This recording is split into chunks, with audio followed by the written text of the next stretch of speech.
Gracias.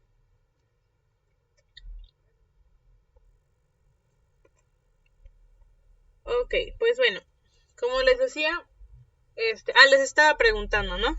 A ver, ¿qué es heterogeneidad?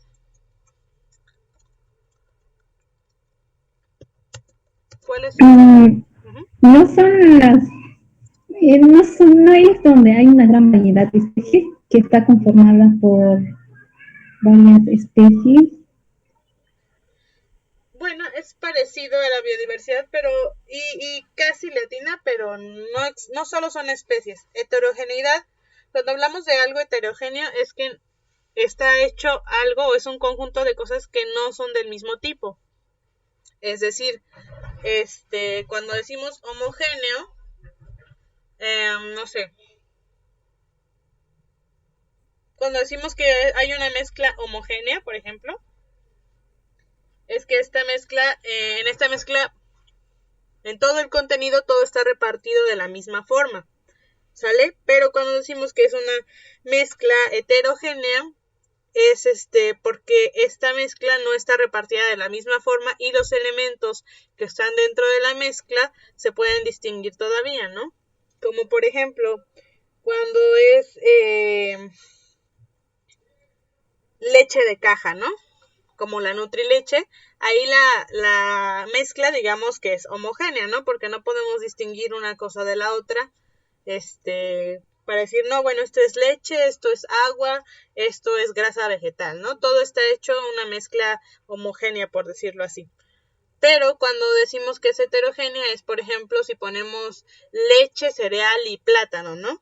Ahí sí podemos distinguir qué es el plátano, dónde está el cereal, bueno, las hojuelas de cereal y dónde está la leche, ¿no? Es decir, esta mezcla no está compuesta por elementos del mismo tipo, ¿no? Entonces, cuando hablamos de una heterogeneidad ambiental, hablamos entonces de que ambientalmente hay muchos tipos de ambientes diferentes, ¿no?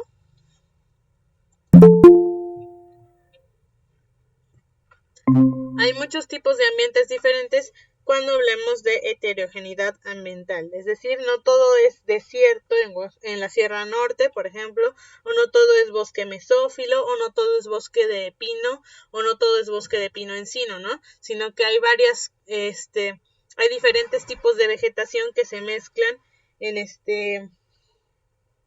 en la Sierra Norte, ¿no? A eso se refiere con heterogeneidad. Entonces,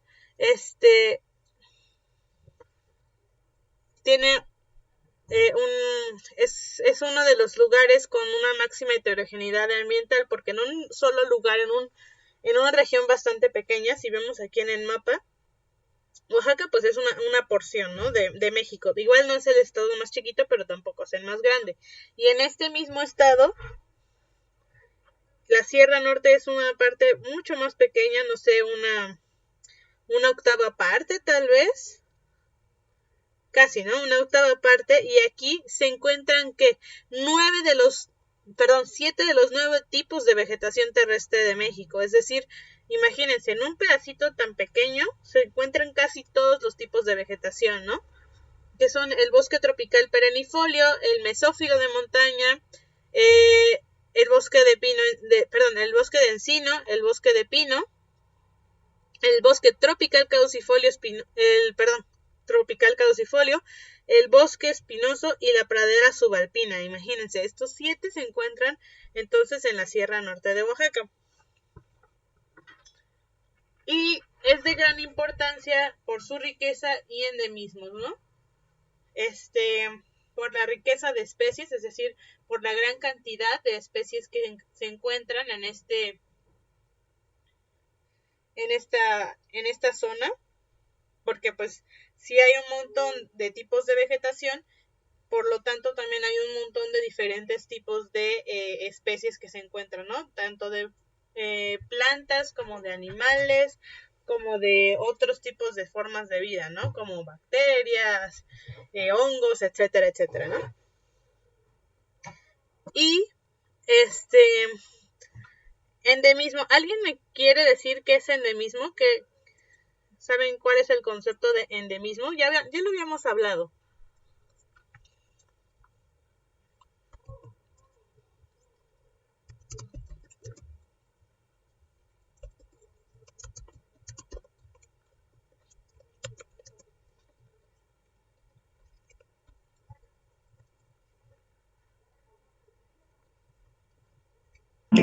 Profe, son las especies que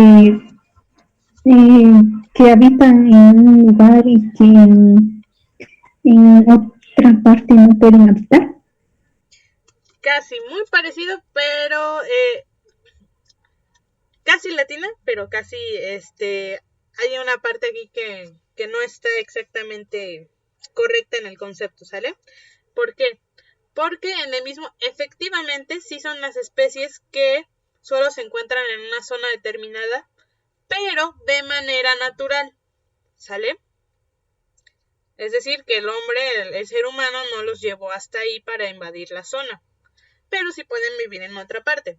Un ejemplo de esto son, por ejemplo, varios reptiles endémicos, ¿no? Digamos, una lagartija endémica. Digamos que es endémica de la Sierra Norte, de Oaxaca, ¿no? Es decir, que de manera natural solamente se encuentra en la Sierra Norte de Oaxaca. Pero una persona puede agarrar esta lagartija y llevarla a la costa de Oaxaca, a el eje neovolcánico transversal de México, es decir, ahí por el Estado de México o la Ciudad de México, o incluso lo puede llevar hasta Chihuahua o Estados Unidos o a otro lado, ¿no? Esta especie, esta lagartija, que representa a su especie, puede seguir viviendo en otros lados siempre y cuando tenga la temperatura mínima adecuada o máxima adecuada, bueno, menos de la temperatura máxima adecuada, tenga comida y tenga agua, ¿no? Por eso hay tantas mascotas exóticas, ¿no? Bueno, tantos animales exóticos e invasores. Pero esta lagartija no deja de ser endémica de la Sierra Norte de Oaxaca. Sí puede sobrevivir en otro lado, pero de manera natural solo se encuentra en la Sierra Norte de Oaxaca, ¿sale? Una diferencia de decir que algo no es endémico es, por ejemplo,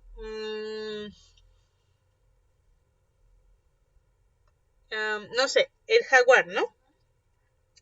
No podemos decir que el jaguar es endémico de Oaxaca porque también se encuentra en Chiapas, también se encuentra en Centroamérica y en otras partes de América del Sur. Entonces, endémico de Oaxaca no es, porque naturalmente se encuentra en más de una parte, en más lugares que solamente en la Sierra Norte de Oaxaca, o que en Oaxaca nada más, ¿sale?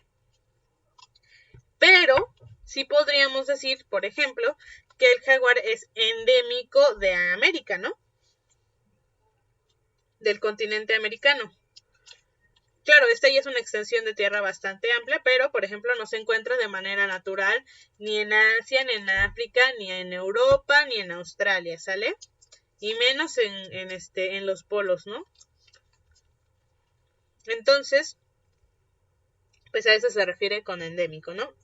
Por lo tanto, cuando hablamos de que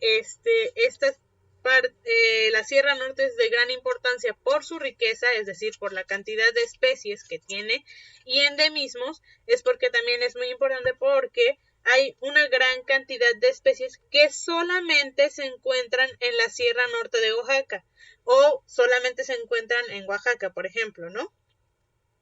Y entonces en esta pequeña parte se reúnen todos esos animales que solamente son endémicos de esta zona, ¿no? Entonces, pues eso es importante, ¿no? Si no conservamos las condiciones de vida, si no mantenemos las condiciones de vida en las que se puede propiciar estas especies en donde se pueden reproducir y pueden crecer, etcétera, entonces si hacemos que desaparezcan, también desaparecen las especies, ¿no? Bien. ¿Qué otra cosa? También la Sierra Norte concentra el 50% de la riqueza florística total del estado en un 10% de la superficie. Es decir, de toda de todas las especies que existen en el estado, digamos, ya no recuerdo cuánto era, teníamos ahí un mapa donde decía cuántas especies eran, pero pongamos un ejemplo, ¿no?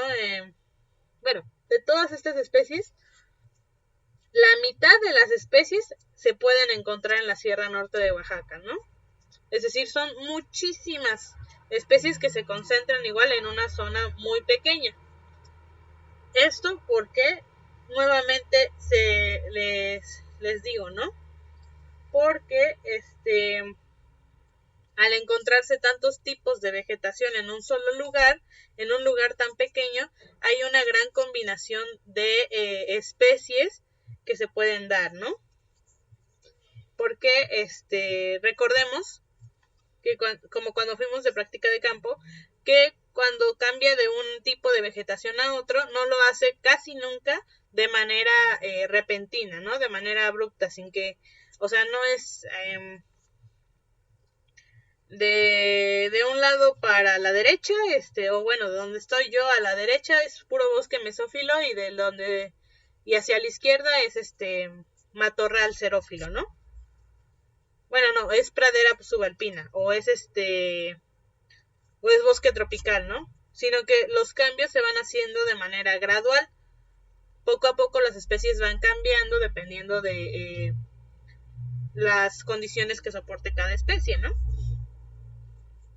Bien. También la Sierra Norte de Oaxaca es importante porque es un centro bueno, se le considera como un centro de domesticación de cultivos y todavía hoy se conserva una gran cantidad de diversidad de germoplasma seleccionado, es decir, de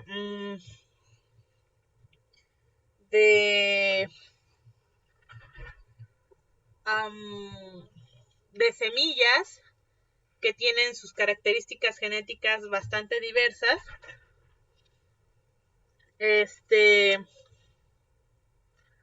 Y que se han ido seleccionando y mejorando a través del tiempo, ¿sale?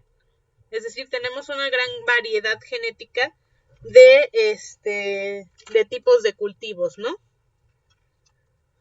¿Y por qué es importante esto? Bueno, si sabemos un poquito más, es porque genéticamente la variedad suele favorecer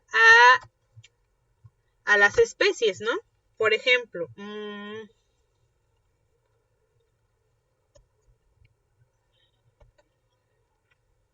a ver.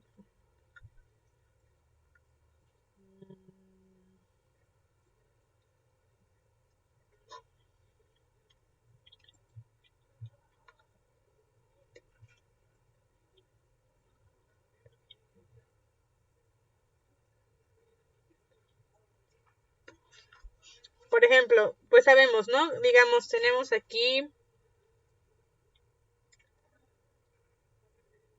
una especie, digamos, y aquí tenemos 3 individuos, ¿no? Bueno, 6 individuos de la misma especie, ¿no? Y estos colores representan, no sé, una característica genética, ¿no? Digamos, estos naranjas son polillas que tienen sus alas de color café, estas de color negro y estas de color blanco, ¿sale? Entonces, si estas se cruzan y estas se cruzan y estas se cruzan, entonces aquí vamos a tener más polillas de color café, de color café, aquí polillas de color negro y aquí polillas de color blanco, ¿no? Bien. Y pues obviamente también las polillas se van a cruzar con otros colores, con y con y El caso es que vamos a tener polillas, eso va a dar resultado a polillas de muchos colores con una gran diversidad genética, ¿no? ¿Y para qué nos sirve esto? Nos podemos acordar del relato aquel en el que en un lugar que primero era bosque y luego se convirtió en un área urbana con gente y automóviles, al principio, cuando era solo bosque, había polillas de la misma especie de color negro y color café claro, ¿no? Cuando era puro bosque, estas polillas de color café claro se podían camuflar muy bien en los troncos de color café claro también, ¿no? Y las negras eran mucho más visibles a los ojos de los depredadores, como los pájaros, y entonces a quienes se comían más eran a las polillas negras, ¿no? Porque eran más fáciles de ver. Después, cuando se fue convirtiendo en un área urbana, el tronco de los árboles, por el hollín, por la contaminación, se fue tornando de color negro, ¿no? Entonces, las polillas ahora favorecidas para camuflarse eran las polillas de color negro y las de color café eran mucho más comidas. Entonces, el que las polillas tuvieran esta especie de polilla tuviera en su acervo genético, es decir, entre las opciones genéticas de la misma especie, tanto el color negro como el color café, les dio la oportunidad de seguir existiendo como especie, ¿no? Es decir, si se hubieran acabado todas las polillas de color negro y no hubieran existido más variedades genéticas, entonces no habrían tenido prácticamente nada de oportunidad cuando el color de los troncos cambió y los depredadores empezaron a ver más a las polillas de color café claro, ¿no? Ese es un ejemplo muy sencillo, pero pues bueno, espero que sirva. Otro ejemplo, por ejemplo, es genéticamente algunas personas, plantas y animales podemos resistir más a algunas enfermedades que a otras, ¿no? Entonces, cuando llegan las plagas a los cultivos, por ejemplo, hay cultivos que sobreviven muy bien, hay plantas, partes de este cultivo que sobreviven muy bien a esta plaga y hay otras que por la misma genética mueren totalmente, ¿no? No se pueden salvar. Entonces, esto hace que el que hubiera una gran variedad genética en el cultivo sobrevivieran una gran cantidad todavía de plantas de cultivo, ¿no? O por lo menos algunas, para que después se puedan seguir reproduciendo y podamos seguir teniendo alimento. Y digamos, estas plantas que sobrevivieron, vamos a, digamos, primero digamos, estos circulitos representan maíz de un tipo, estos maíz de otro tipo, bueno, con otro tipo genético, y estos otro maíz, ¿no? Y digamos, llega una enfermedad,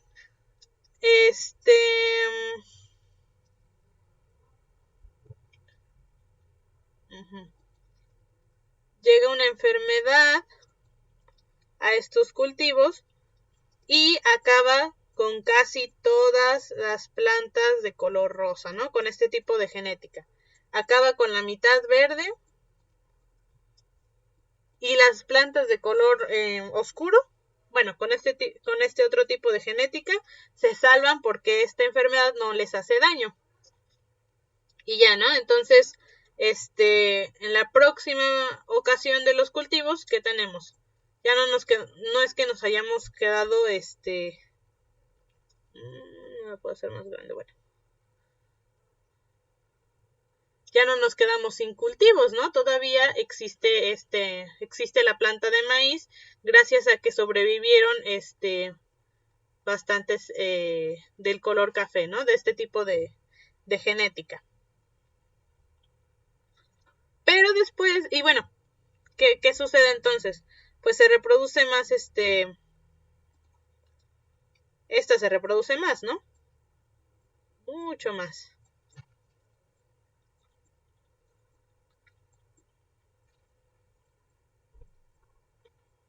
¿Sale? Esta todavía se reproduce un poquito. Y esta también, ¿no? porque sobrevivieron también algunos.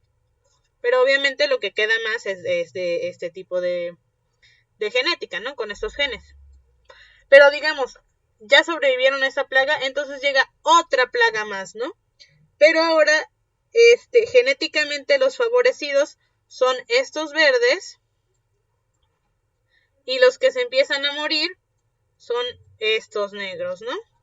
Bueno, estos cafés. Todos estos se mueren, ¿no? Pero aún así, pues quedan algunos, ¿no? Y de este rosa, pues quedan algunos también, ¿no? Sí le afecta, pero no tanto. Entonces, ¿qué es lo que pasa? Pues ahora tuvimos la fortuna de tener el otro acervo genético para que sobrevivieran a la plaga y todavía tenemos que comer, ¿no?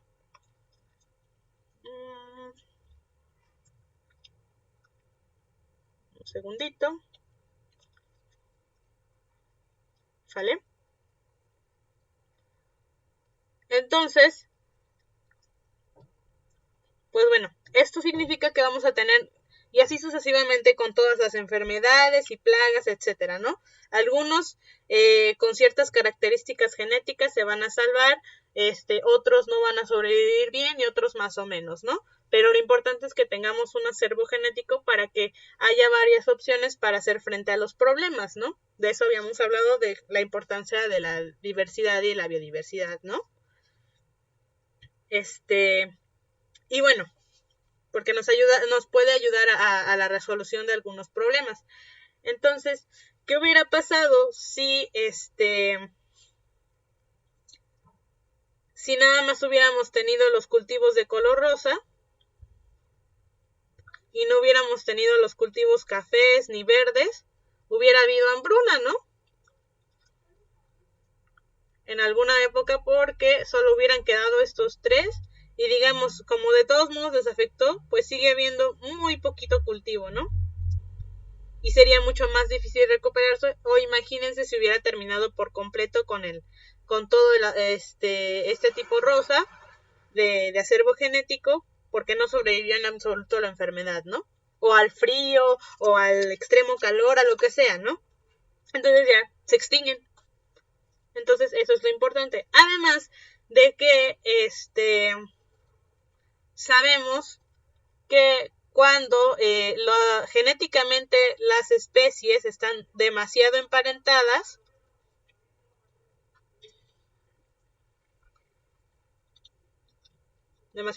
digamos, estos están muy emparentados, son genéticamente muy similares, las mutaciones suelen darse mucho más fácilmente y no para mejor, digamos, ¿no? En general no es para mejor. Entonces,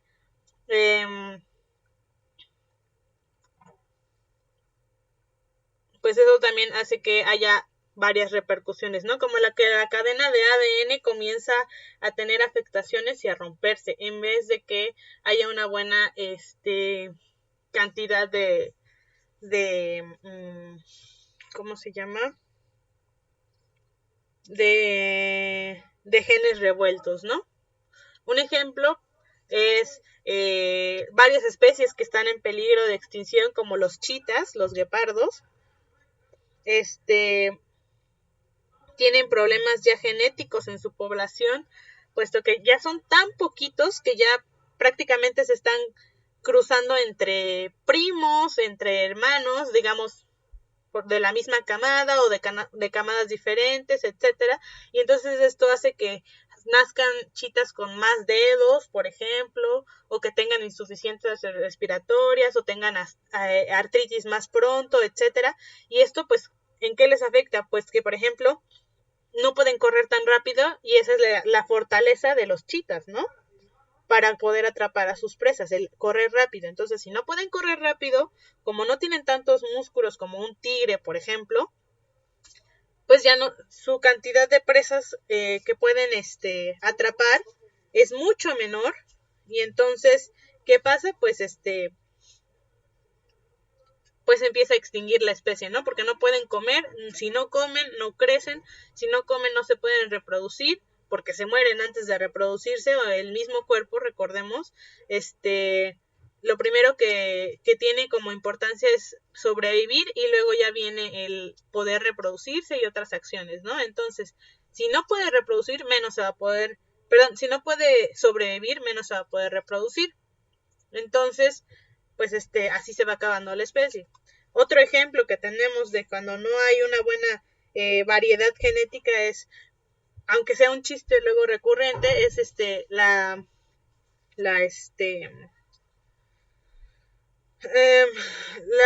el parentesco genético entre los humanos, ¿no? Es decir, esa es una de las razones, además de otras morales que tenemos, de por qué entre familiares no es lo más conveniente que lleguen a tener hijos, ¿no? Ya sea entre primos o más cercanos o no tan cercanos, pero sí que sean genéticamente cercanos, ¿no? O entre hermanos, por ejemplo, padres, lo que sea, ¿no? Dejando de lado lo moral, genéticamente también es bastante riesgoso, ¿no? Muchas veces cuando hay este tipo de eventos, y empiezan a haber, empiezan a haber hijos de la endogamia, o bueno, en este caso pues, se le llama incesto, los niños, los nuevos bebés empiezan a nacer o con retraso mental, parálisis, tienen algunos problemas psicológicos a veces, derivados de algunos cambios genéticos porque están muy cerca, están muy emparentados los padres, ¿no? O otros, también por ejemplo hay unos tipos de daltonismo, recordemos el daltonismo es cuando no se pueden ver toda la gama de colores que normalmente deberían de poder ver los seres humanos, que son derivados de la endogamia, ¿no? Y otro ejemplo también bastante fuerte, o bueno, bastante claro, es en la época medieval, cuando la gente de la realeza se casaba con sus primos, etcétera, o con sus tíos, y, o sea, el acervo genético era muy, muy escaso, estaban demasiado emparentados entre ellos, varios de los reyes pues ya tenían varios problemas, ¿no? No podían respirar, no vivían mucho, hay una enfermedad de la sangre que también se derivaba de esto, que es que no puede coagular, es decir, cuando te cortas no deja de salir sangre, no actúan bien las plaquetas o casi no tiene uno plaquetas. Entonces, de hecho es una de las enfermedades que tenía la familia rusa en la época donde todavía había reyes y princesas, etcétera, tenían este problema genético, ¿no? Que la mayoría de sus hijos varones fallecían a una edad temprana porque tenían esta enfermedad en la sangre y se morían, ¿no? Tenían algún corte o algún golpe y en vez de coagular, pues se desangraban, ¿no? Entonces, ya son varios ejemplos, pero esa es la importancia de que haya una gran variedad genética, ¿no? Bien. Vamos a irnos un poquito más rápido. Y bueno, al ser un lugar también posicionado, que no ha sido tan afectado por la explotación humana, sí ha habido el manejo de los recursos en la Sierra Norte de Oaxaca, pero no ha sido explotado de manera masiva, o no tanto, o no todos los lugares, porque sabemos que hay lugares que sí han sido deforestados, por ejemplo. Pero bueno, al no estar a niveles, no sé, por ejemplo, de otros estados o de otros continentes en donde ya prácticamente no hay nada de vegetación original, natural, pues al ser no tan modificado, ha sido un lugar en donde se ha podido refugiar la flora y la fauna silvestre, ¿no? Y eso pues también nos da es una gran ayuda al acervo genético, ¿no? Y bueno, también se encuentra en el gradiente altitudinal de vegetación húmeda más amplio y mejor conservado de México, por lo mismo, ¿no? Porque no ha sido, afortunadamente, no ha sido tan modificado por el ser humano, ¿no?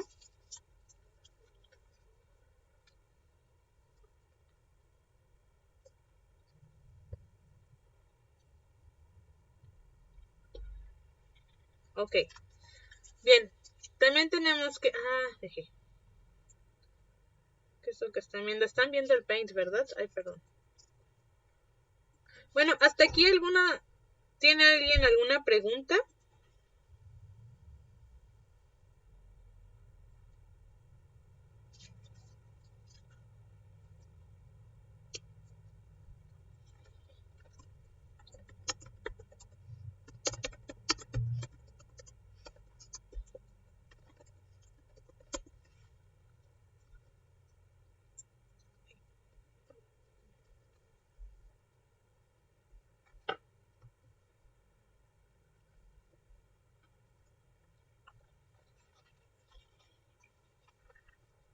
Si hay dudas, escríbanmelas por favor, ¿sale? En lo que las piensan o las... y así. Bien.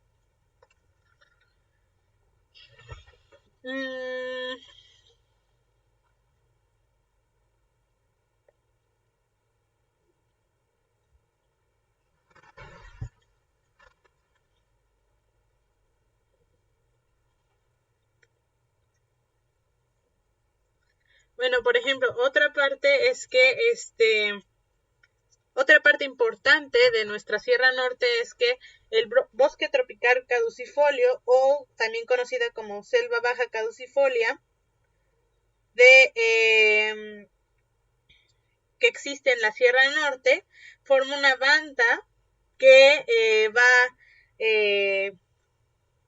rodeando, flanqueando al Río Grande, y es continuación del mismo tipo de vegetación de la cañada, donde la tercera parte de las especies que se encuentran en este bosque tropical caducifolio, en esta selva baja caducifolia, son endémicas de la misma, del mismo lugar, ¿no? Es decir, 1/3 de las especies que se encuentran en este bosque, que se encuentra en esta área, es endémica, solamente se encuentran aquí, en esta Sierra Norte, ¿sale?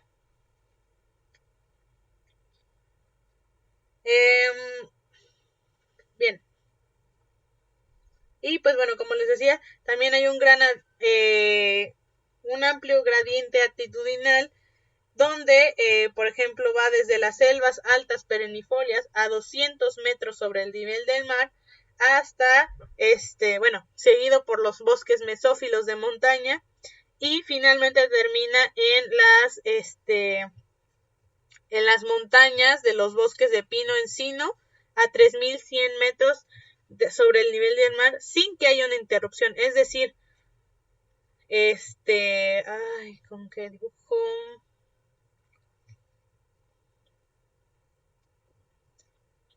Bueno, es decir, desde los 200 metros sobre el nivel del mar van subiendo en las laderas, en las montañas, en las colinas, y se va cambiando el tipo de vegetación, pero este tipo de vegetación sigue sin interrumpirse por alguna actividad humana, por ejemplo, sin ser interrumpido por alguna gran ciudad, etcétera, ¿no? O una supercarretera. Y además hay es un gran cambio altitudinal de 200 a 3100 metros, ¿no? Son 2900 metros de altitud de diferencia entre el punto más bajo y el punto más alto de la pura Sierra Norte, ¿no? Entonces, pues eso es otra de las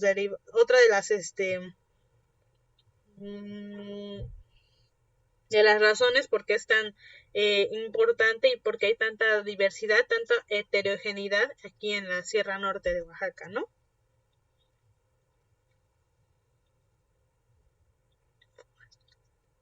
Bien, en cuanto a las especies de animales, a nivel mundial se encuentra se puede decir que la Sierra Norte junto con un área especial en Costa Rica son de los más ricos del mundo en la familia Pletodontidae. ¿Y cuál es esta familia Pletodontidae? Pues bueno, es la familia de las salamandras, ¿no? Es decir, la cantidad de especies que se encuentran de salamandra en la Sierra Norte de Oaxaca es de las más concentradas en todo el mundo, ¿no? Y, por ejemplo, también a nivel nacional, la Sierra Norte es considerada una de las especies más ricas en número, una de las áreas consideradas más ricas en especies de mariposas y en número de especies endémicas, ¿no? También ya hablábamos ese día de la práctica con el maestro Gustavo, nos mencionaba que pues hay varias mariposas que, para empezar, tienen su participación ecológica, ¿no? Su papel ecológico. Y además, varias de las mariposas, si tienen un manejo adecuado, se pueden vender a un buen precio a coleccionistas de otros, en general suelen ser de otros países, a un precio bastante bueno, ¿no? Que, por ejemplo, es una de las formas en las que algunos áreas en África han podido alejarse de la narcoviolencia y entre otras cosas, y de la pobreza extrema, porque han sabido manejar las poblaciones de mariposas, es decir, tienen sus mariposarios y han podido vender todas estas mariposas. Entonces esto le da comida a la población, le da sustento a la población, y entonces ya no tienen que salir a criminalizar, ¿no? Ya tienen su sustento de manera tanto ordenada como de manera honrada, ¿no? Entonces, bueno, en las especies de aves de México, México tiene el 38% de todas las especies de México. Aquí en la Sierra Norte también se encuentran 14 especies de anfibios, como como les decía, las salamandras o las ranas o sapos, 3 especies de reptiles, 7 especies de mamíferos y 2 especies de mariposas, ¿no? Un segundito.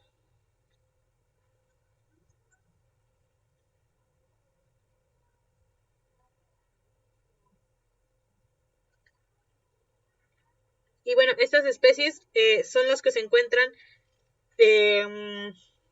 limitadas a solamente esta área, ¿no? Es decir, por ejemplo, son casi endémicos del área, ¿no? O de la zona. O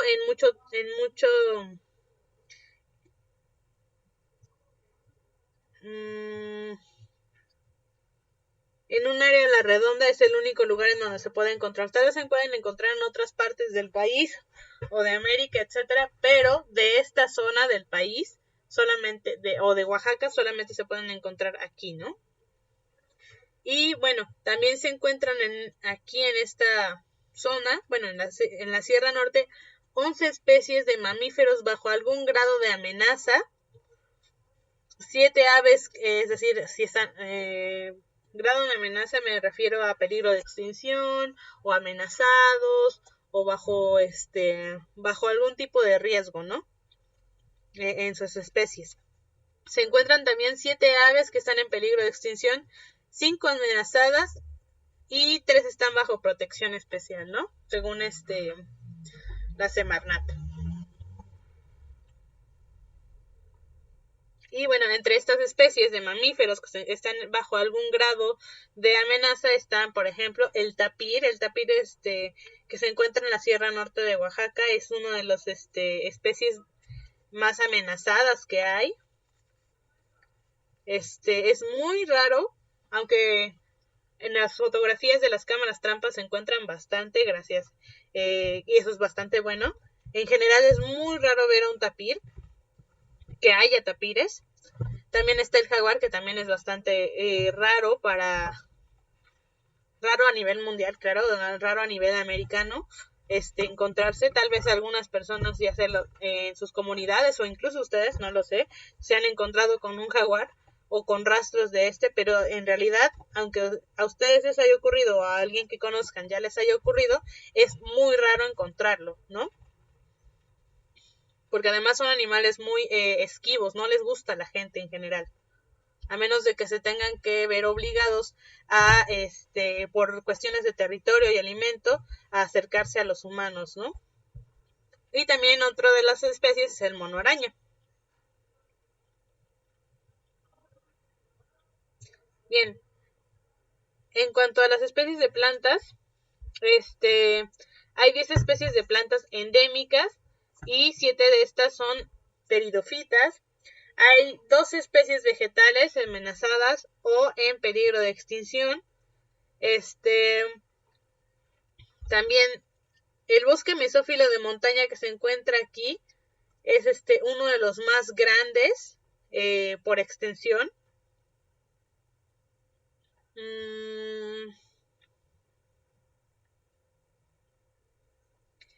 Y bueno, también aquí en la Sierra Norte se comparten menos del 10% de especies con bosques similares, es decir, que la mayoría de las especies que se encuentran en la Sierra Norte de Oaxaca solamente se encuentran aquí en la Sierra Norte de Oaxaca, ¿no? En otros lugares donde hay bosques parecidos tienen otras especies diferentes, ¿no? La diversidad de especies a los 1750 metros sobre el nivel del mar es la más alta, es decir, que en lugares donde hay también esta misma altitud no hay tanta diversidad de especies, y a 500 metros sobre el nivel del mar hay una diferencia del 75% de las especies, es decir, si en una montaña o en unos cerros nos encontramos a 1000 metros sobre el nivel del mar, cuando llegamos y subimos 500 metros en ese cerro, es decir, a los 1500 metros, ya el 75% de las especies van a ser diferentes, ¿no? O sea, es un cambio bastante repentino, bueno, bastante grande, ¿no? Aunque sea gradual, es bastante grande, ¿no? También aquí en la Sierra Norte hay un bosque puro de Oromuna mexicana, que es podría decirse que es un relicto de vegetación del Mioceno, ¿no? Ahorita les pongo cómo es la Oromuna mexicana, creo que no tengo una imagen como tal.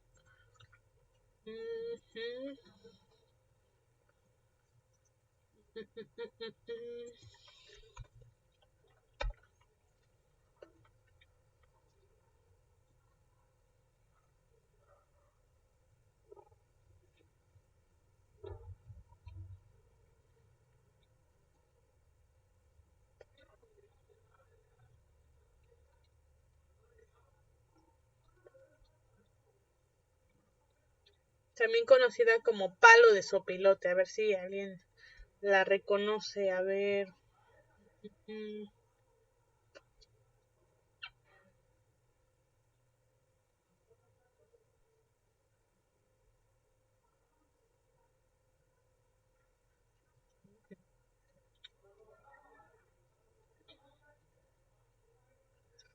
A ver.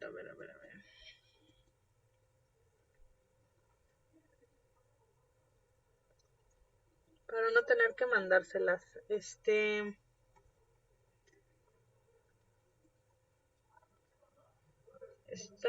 y esta. No, esta.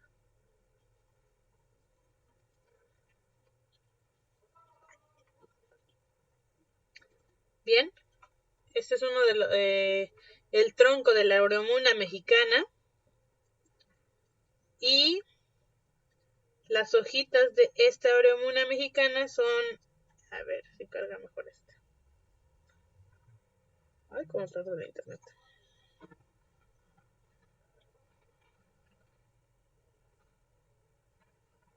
Bueno, no carga esta imagen, pero podemos ver, ¿no? Aquí cómo son las hojas. Entonces tal vez ustedes lo han llegado a ver. a veces se conoce como palo de sopilote. No sé cómo lo lleguen a conocer ustedes en su comunidad, o lo han visto, o si lo distinguen de entre otros, pero es ¿no? Y este planta es uno de los, no ha evolucionado, por decirlo así, desde el Mioceno, ¿no? No ha cambiado mucho desde esa época. Es decir, que si viajáramos en el tiempo al Mioceno, a esa época, podríamos ver este tipo de árbol casi igualito, ¿no? Veríamos muchas especies diferentes, un ambiente muy cambiado, pero este tipo de árbol sería uno de los que no habrían cambiado en tanto tiempo, ¿no? Bien.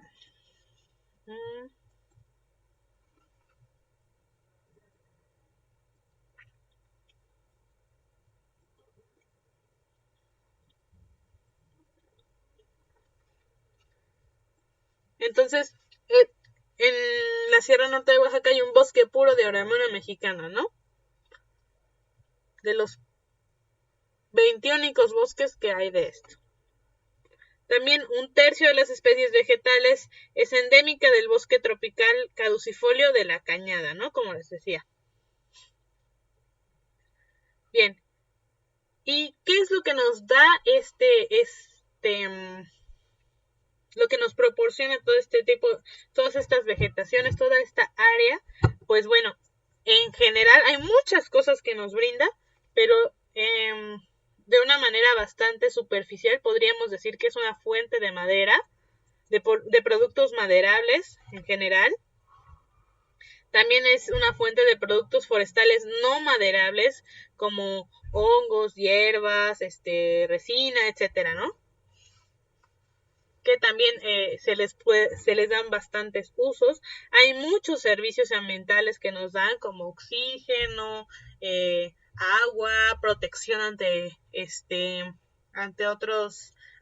desastres naturales, ante derrumbes, etcétera, ¿no? Porque sabemos que si bien sí hay derrumbes, por ejemplo, en las carreteras, cuando hay mucha lluvia, o en los mismos taludes, en realidad pues no son tan comunes como si, por ejemplo, estuviera deforestada el área. Entonces ya habría muchos más derrumbes, ¿no? Porque sabemos que las raíces de los árboles, de las plantas, mantienen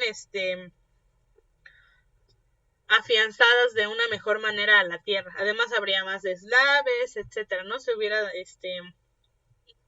deslavado el suelo, es decir, los nutrientes se hubieran perdido, etcétera, ¿no? O también gracias a la vegetación que tenemos aquí en la Sierra Norte, tanto tenemos humedad, es decir, a pesar de que hay temporadas en donde no llueve, hay lugares en donde llueve menos y tiene menos agua, y gracias a nuestros bosques, hasta a nuestra vegetación, de cierto modo atrae el agua, por decirlo de alguna manera. Entonces, si no estuvieran, sería peor, ¿no? Nuestras sequías, es decir, también como se están desapareciendo, pues ha sido peor la sequía cada vez, ¿no? O por ejemplo, ahora durante el huracán, sí estuvo lloviendo mucho, claro que sí, y gracias también a la orografía, a las montañas, el huracán no llega hasta nosotros, ¿no? Sí llegan las lluvias, pero no llegan tan terribles como podrían ser si no hubiera vegetación o si no tuviéramos las montañas, ¿no? También es un gran atractivo importante en el mercado ecoturístico, es decir, para el turismo, el ecoturismo es bastante importante. Toda nuestra Sierra Norte de Oaxaca se ha vuelto cada vez se vuelve más popular, por decirlo así. Y también como reservorio genético de importancia mundial para la fitotecnia y la biotecnología, ¿no? Recordemos que entonces aquí hay un gran reservorio genético, ¿no?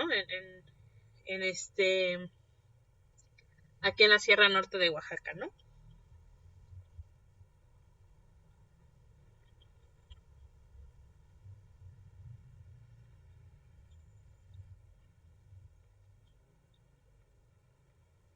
Bien.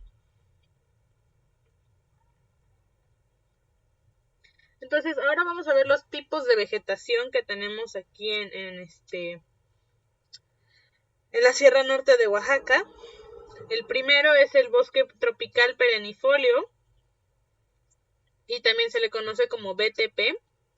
Sí, lo vemos aquí.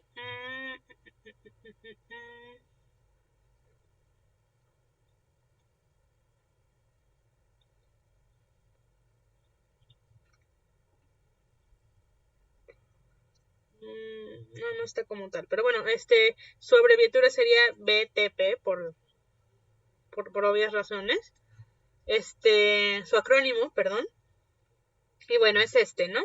Entonces, recordemos bosque porque es mayormente constituido por árboles, tropical porque se encuentra en una área cálida y húmeda, y perennifolio porque la mayoría, más del 75% de su vegetación conserva todo el año sus hojas, ¿no? Su follaje. Hay algunos que durante la floración eliminan sus hojas, pero es menos del 25%, ¿no? Bien. La distribución geográfica de este bosque está restringida a zonas intertropicales. Aquí prospera, esta vegetación prospera sobre las laderas de mucha pendiente, pero en general se desarrolla mejor en terrenos planos o ligeramente ondulados. Eso ya lo habíamos visto en la otra exposición. También estos bosques, estas selvas, son consideradas una de las más lluviosas en todo el país, pues al año, en un solo año, pueden caer hasta 6,000 milímetros, imagínense, 6,000 milímetros son 60 metros de agua al año. Es muchísima agua, ¿no? Entonces atrae muchísima agua también, y por eso también es tan importante, ¿no? La vegetación es bastante densa, los árboles son dominantes de más de 30 metros de altura. Recordemos, este tipo de vegetación tiene abundantes bejucos y epífitas, es decir, lianas y plantas que crecen sobre otras plantas, sobre otras superficies, que no son el suelo. Se localizan en climas cálido húmedos con temperaturas entre superiores a 20 grados Celsius. Hay poca variación en la temperatura, recordemos, por eso es cálido, y su precipitación media anual es superior a los 1,500 milímetros, ¿no? Es decir, eso es el promedio, ¿no? Pero hay años, como les decía, que llegan hasta los 6,000 milímetros, ¿no? Es decir, que en promedio son 15 metros los que llueven, ¿no? Pero a veces llueve 4 veces más. Y la temporada seca, en donde no llueve, suele ser nula o bastante corta, ¿no? Las altitudes en las que va este bosque serían de los 0 a los 1,000 metros sobre el nivel del mar, o bueno, de los 200 a los 1,000 metros, o hasta los 1,500 en las cañadas y valles protegidos, ¿no? Porque recordemos que la variación altitudinal aquí en la Sierra Norte son los 200 metros, ¿no? Bien,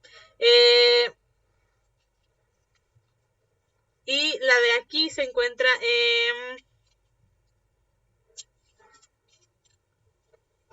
un segundito.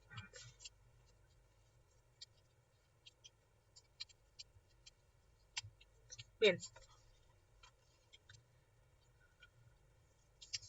Y bueno, ¿cuáles son algunos de los peligros para de explotación para este bosque tropical perennifolio de nuestra Sierra Norte? Es que cuando se encuentra en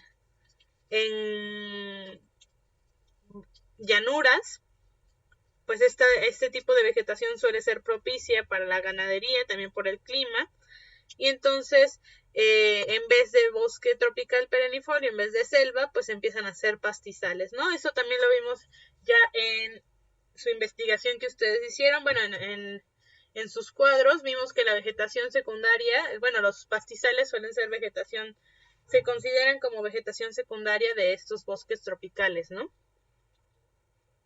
También otras actividades que se realizan en esto son la roza, la tumba y quema, con el propósito de ocupar los terrenos para la agricultura. Y pues bueno, esto no es sostenible a largo plazo porque el tipo de suelo que tiene este bosque es calizo, es un suelo calizo que fácilmente se erosiona y entonces no permite que haya suelos profundos, ¿no? Y entonces cuando se erosiona no da tiempo suficiente de que haya una recuperación del suelo antes de que haya una nueva siembra.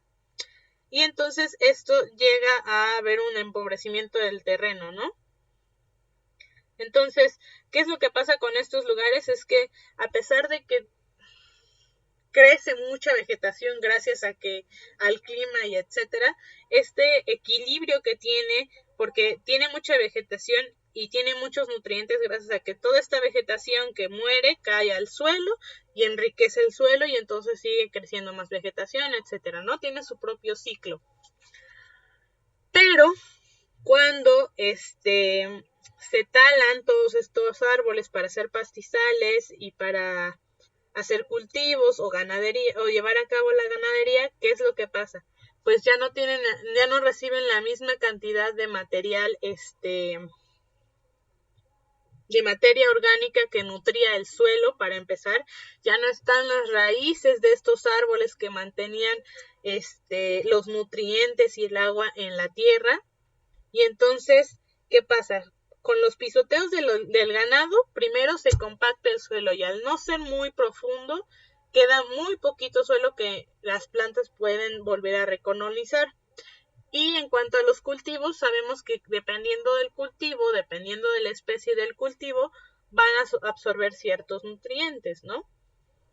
Entonces, estos monocultivos hacen que se absorban, no sé, mucho un nutriente y no dejan tiempo a que se recuperen los suelos y luego ponen otro cultivo y entonces se van chupando todos los nutrientes sin que regresen al mismo suelo, sin que el suelo se enriquezca nuevamente. ¿Y qué hace esto? Pues se deslava, ¿no? Se desgasta. Y entonces, ¿qué pasa cuando ya no sirve para cultivos ni para ganadería? Pues se abandonan estos terrenos, ¿no? Es así como tienen un súper buen cultivo un primer año, tal vez 2, tal vez 3, pero ya de ahí no vuelve a funcionar el área, ¿no? Ya no va a crecer prácticamente nada, o va a tardar mucho en que vuelva a crecer algo. Entonces, es como obtener una super ganancia o una ganancia grande, moderada, en un corto plazo, pero a largo plazo ya perjudicaste no solo el área de cultivo, sino el área alrededor, perjudicas tus servicios ecosistémicos, ya no cae tanta agua, ya no se mantiene tanto el agua, las especies se van, ya no tenemos tantas fuentes de alimento, ni de recursos, ni de protección. Entonces es todo un caos, todo un es súper perjudicial que se utilicen las selvas, los bosques tropicales perennifolios para cultivos o ganadería, ¿no? Bien. Y si bien en cuanto a la madera hay especies de alto valor comercial, estas especies de maderables no son adecuadamente explotadas y muchas veces ni se vuelven a cultivar y también muchas veces se desperdicia al ser quemada para eliminar la zona. Es decir, al momento de que se talan los árboles, a veces las personas ni siquiera saben cómo utilizar los árboles, cómo manejar la madera que acaban de cortar y la queman para que sea más rápido. O sea, no saben el gran valor que podría tener la madera de algunos de estos espacios, ¿no? Si lo supieran, muy seguramente lo cortarían, pero sembrarían más para que después de varios años o de algún tiempo puedan volver a tener más ganancias, ¿no? Pero bueno, se desperdicia. Bien, el segundo es el bosque mesófilo de montaña, o también por sus siglas BMM. Y bueno, el clima de esta tipo de vegetación es... Disculpen, déjenme tomar agua.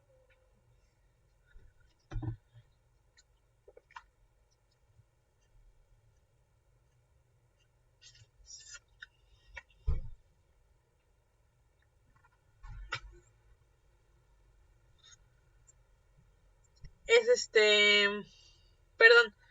húmedo de altura, con una temperatura media anual de entre 12 y 23 grados Celsius, es decir, mucho más frío que el bosque tropical perennifolio.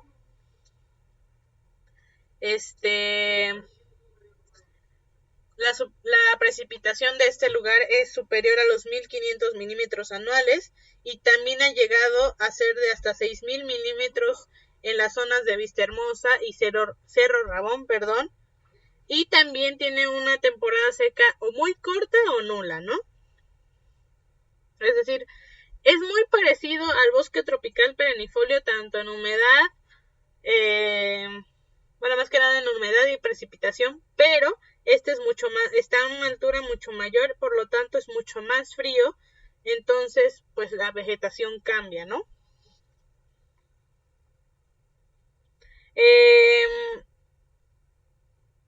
Frecuentemente hay presencia de neblina, por eso también se le conoce como bosque de niebla, y en los meses más fríos hay heladas, y bueno, el límite altitudinal de este tipo de vegetación depende más que de la humedad que de la temperatura, es decir, que hay lugares que pueden ser más húmedos y ahí sigue estando este tipo de vegetación, aunque sea a una altura más una altura mayor, ¿no? Y no depende tanto de la temperatura. Lo que sí es que este tipo de vegetación no va más allá de los 2700 metros sobre el nivel del mar, ¿no? Ya después de esa altura suele ser cambiado por el bosque de pino o de abies, si es que hay suficiente humedad, ¿no?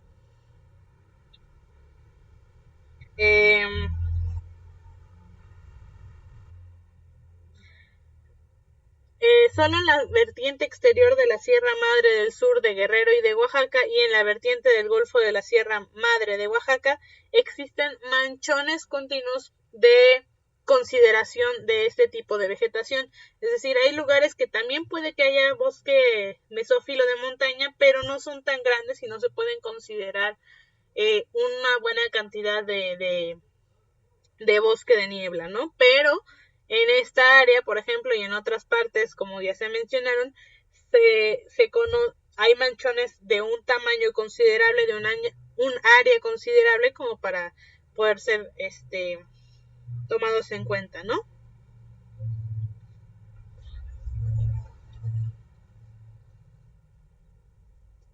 Y bueno, en la zona de estudio se encuentra distribuido en la Sierra Mazateca, es decir, en la sierra por arriba de los 1500 metros sobre el nivel del mar, hasta los 2750 de altitud, ¿no? Es decir, son casi 1000 metros, más de 1000 metros de altitud, en donde se puede encontrar este tipo de bosque, ¿no? Y se extiende en una franja angosta hasta la Sierra Norte, donde se ensancha en el cordón de Sempotepetl, llegando a las altitudes de 3000 metros, donde se descarga la humedad del Golfo traída por los vientos alisios, ¿no? Y por los nortes. Y esta franja se hace discontinua al llegar al istmo de Tehuantepec.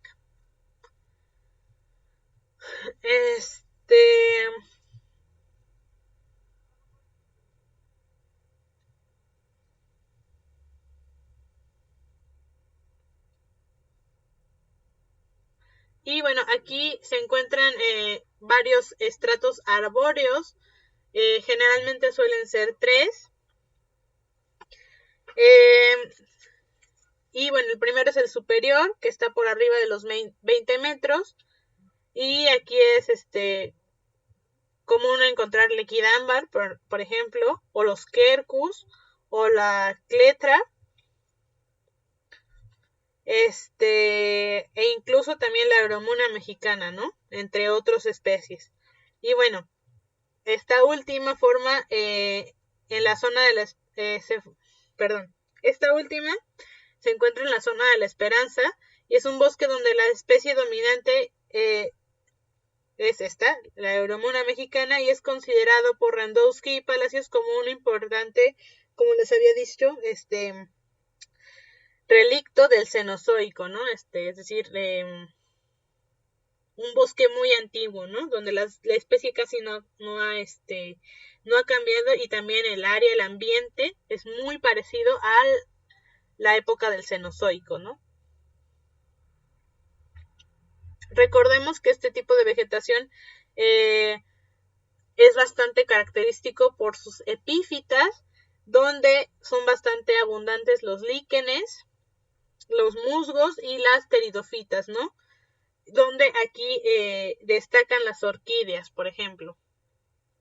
También las acompañan las bromeliáceas.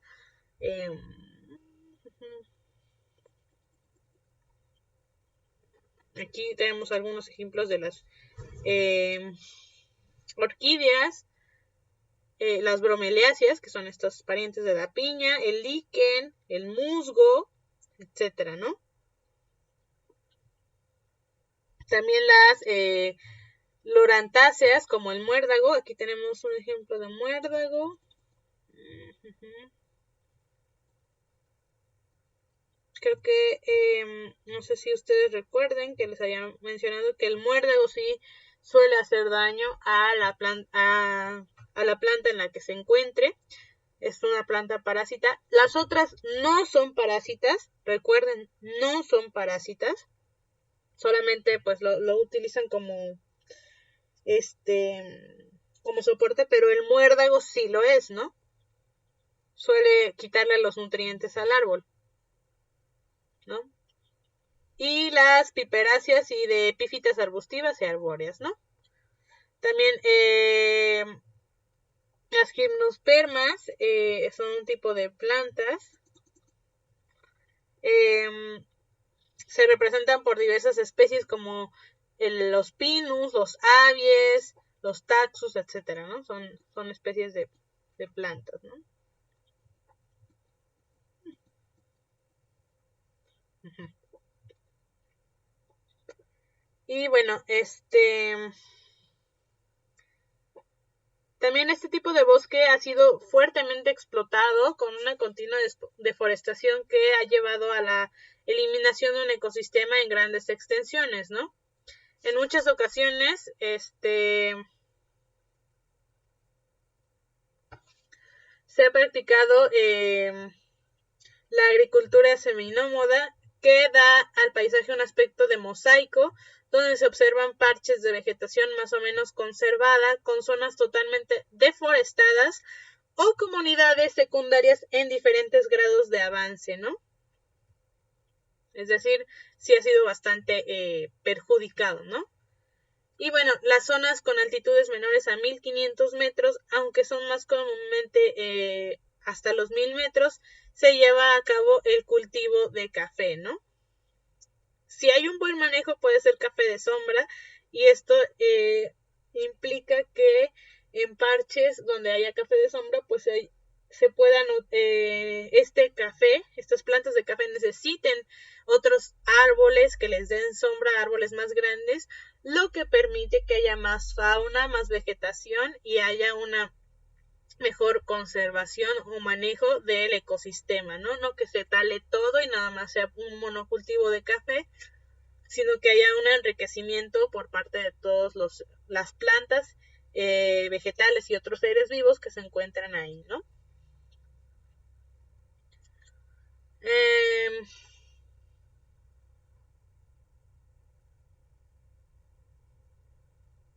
Y bueno, ok. Nuestro siguiente tipo de vegetación es el bosque de coníferas, o BC, donde también se le conoce como siempre verde, ¿no? Bosque siempre verde. porque las coníferas que se encuentran ahí no son tipos de plantas que tiren sus hojas, y no debido a que el clima sea cálido, ¿no? Como en los bosques perennifolios, sino que el tipo de hojas que tienen suelen ser aciculares, ¿no? Como espinas, como de aguja, perdón. Entonces, estas están adaptadas para otro tipo de clima, para un clima más frío y para unas condiciones climáticas diferentes, ¿no? No pierden tanta humedad, no pierden el frío no les afecta tanto, y en los lugares, en este caso aquí en México no suele nevar, pero en los lugares donde hiela o nieva, por el tipo de hoja que tienen, no se suele cargar tanto la rama, y entonces no es tan fácil que quede dañada la planta, ¿no? Un segundito.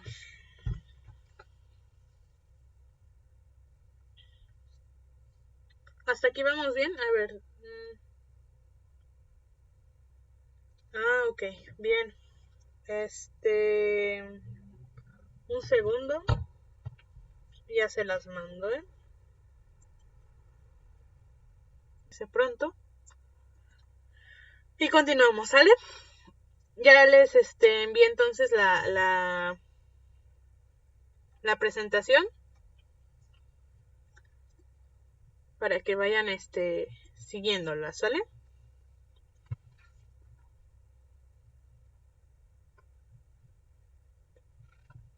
Bien. Entonces les decía, ¿no? Que tenemos el bosque de coníferas también. Y bueno, los árboles suelen ser dominantes y la característica que presentan es que siempre son verdes, como les decía, no tiran sus hojas. Pero a nivel de sotobosque se encuentran generalmente herbáceas anuales o pequeños arbustos que generalmente cambian de color al final de la época seca. Recordemos que el sotobosque es la parte de abajo del bosque, ¿no? La parte que está pegada al suelo, ¿no? Debajo de los árboles. Ese es el sotobosque, y ahí se encuentran, como les digo, herbáceas anuales o pequeños arbustos, y estos sí cambian de color después de durante la época seca, más que nada, ¿no? O después de la época seca. Este tipo de vegetación se encuentra aquí de entre los 1500 a los 3000 metros sobre el nivel del mar, es decir, su altitud es bastante su rango altitudinal es bastante alto, perdón, y la temperatura en general viene desde los 10 hasta los 20 grados Celsius, ¿no? Como vemos, es algo más frío todavía que el bosque mesófilo de montaña, y bueno, esta es la temperatura media anual, ¿no? También hay extremos todavía más, hay muchos más extremos, ¿no? Puede ser un poco más extremoso. Y bueno, la precipitación que se encuentra... Okay. La precipitación de este bosque de coníferas va entre los 600 y los 1000 metros y 1000 milímetros de precipitación anual, ¿no? Si nos damos cuenta, aquí lleva mucho menos, o sea, lo mayor que tiene aquí es a 1000 milímetros, perdón, y y es como la 60ª parte de lo que llega a llover en el bosque mesófilo de montaña o en la selva tropical, ¿no? Aún así es bastante la precipitación media anual que tiene, pero es mucho más baja, ¿no? Que la de los otros, los tipos de vegetación que estábamos viendo, ¿no? Y en muchas ocasiones, pues aquí hay heladas, ¿no? Es mucho más frío, como les decía. El sustrato de aquí, geológico, es más que nada ígneo. Y bueno, estos bosques aparentemente no toleran diferencias en el drenaje, como en el Llano de las Flores, por ejemplo. Tal vez algunos hayan ido por ahí, o tal vez no. Sería bueno que en algún momento se diera una escapadita al Llano de las Flores. Ojalá en algún momento podamos hacer una práctica hacia allá. Y bueno, y pues bueno, aquí vemos que, por ejemplo, es bastante bien drenado este tipo de vegetación, pero en el llano de las flores podemos ver que justo en el llano hay poca bueno, si hemos ido al llano de las flores, a ver, vamos a ver.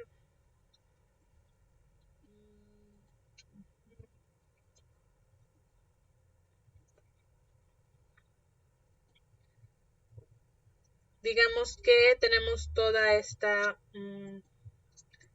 bueno, toda esta área es el llano de las flores, ¿no? Y en esta área tenemos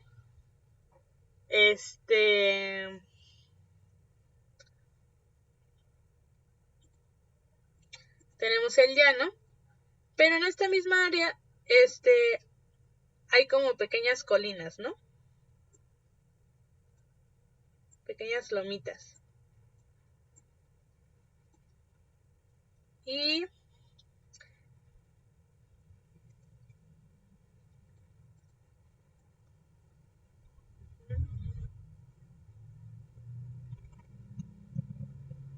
permítanme un segundito, ¿eh?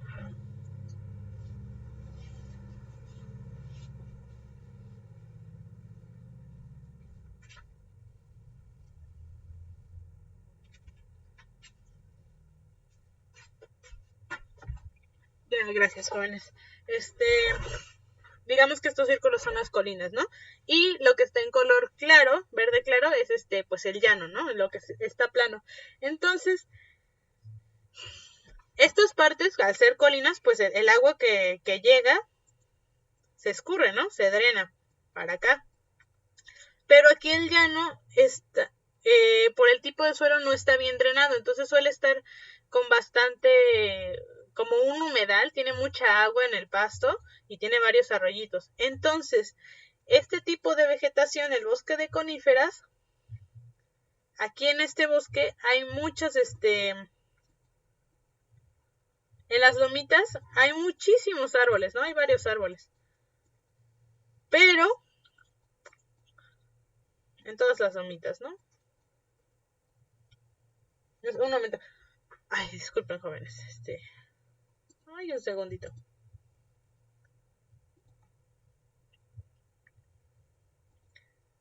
Ay, ya, gracias. Esto de dar clase en casa, pues luego es un poco contraproducente, ¿no?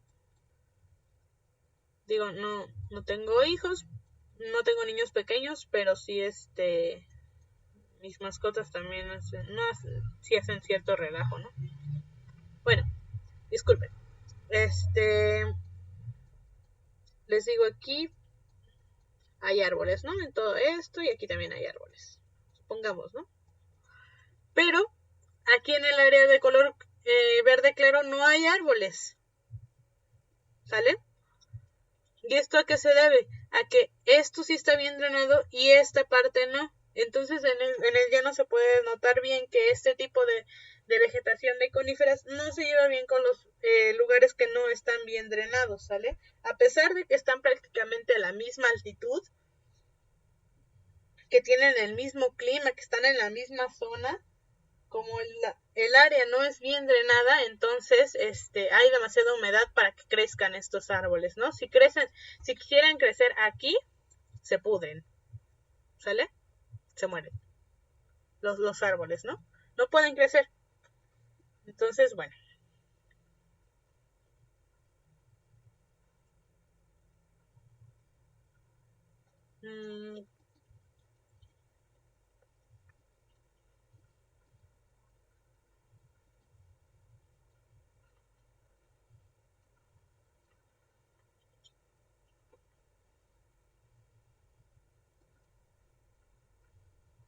Bien.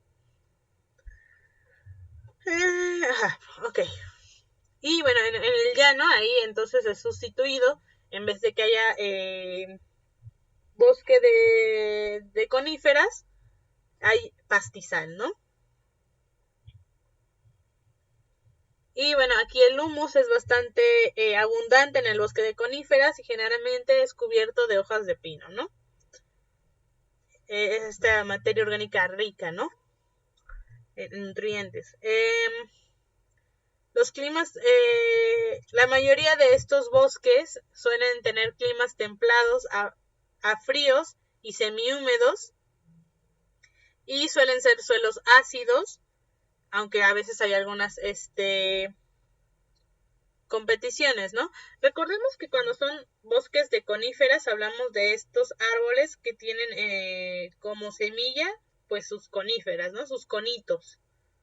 Su forma de reproducción es mediante conos. Por eso se le llama bosque de coníferas. Bien. Y bueno, este tipo de vegetación suele competir con algunos otros tipos de vegetación como los bosques de Abies o Alnus.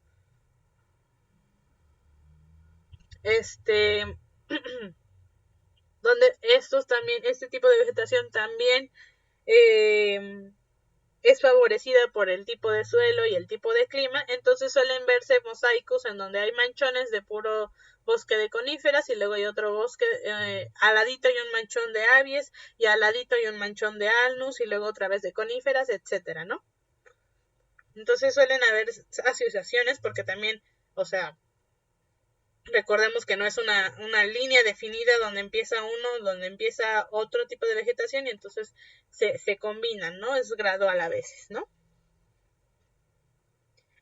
Y bueno, forman luego diferentes asociaciones, los bosques de pino con los de Alnus y con los de Abies, ¿no?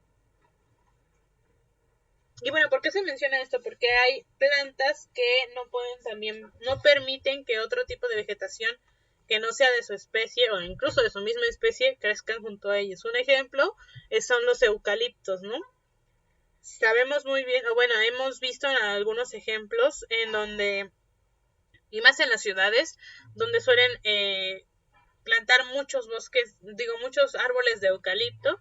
Y bueno, esto más que nada por el precio y porque crecen bastante rápido, ¿no? Pero para empezar, los eucaliptos no son endémicos, no son propios de México. Y segundo, los eucaliptos tienen raíces muy poco profundas, por lo que es muy fácil que se caigan.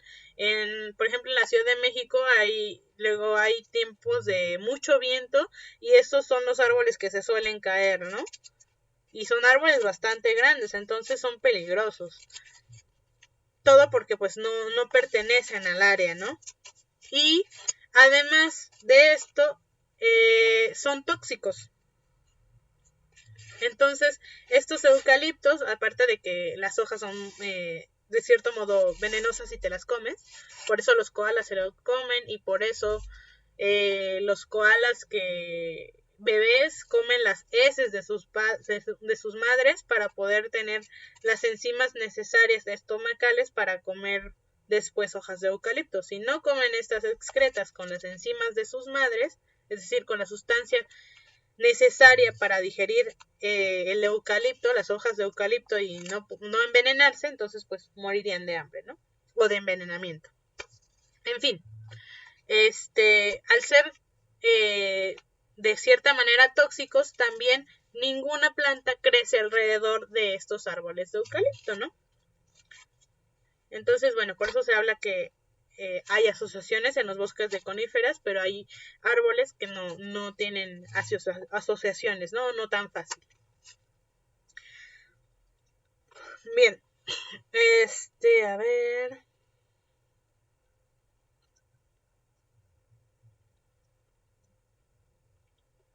Bien, vamos a dejar hasta aquí la clase.